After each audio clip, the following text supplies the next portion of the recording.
Continues into the gruesome discovery of an elderly man and woman in St. Clair Shores.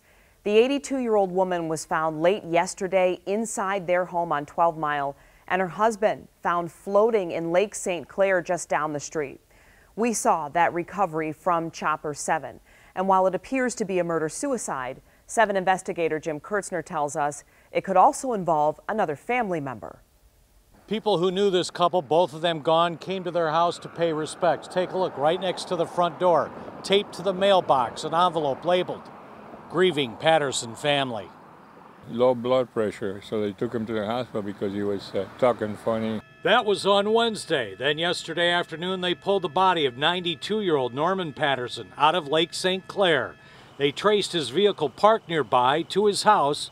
That's where they found his 82-year-old wife, Marietta, inside their home. The next-door neighbor talked with them often and said she did not have any major health issues. It's shingles. Right, you mentioned that. Yeah. And that was a couple weeks ago? Yeah, maybe a month and a half ago. St. Clair Shores called in the Michigan State Police Crime Lab to process the house and gather all of the physical evidence. And get this, a son of the elderly couple had been inside earlier yesterday afternoon, apparently before police arrived. He described a gruesome sight. It's a really bad situation in there. He said blood all over the place. And it was like dry blood. I couldn't handle it. I had to get out of there. Like she had been beaten. Beaten up or cut up or stuff like that.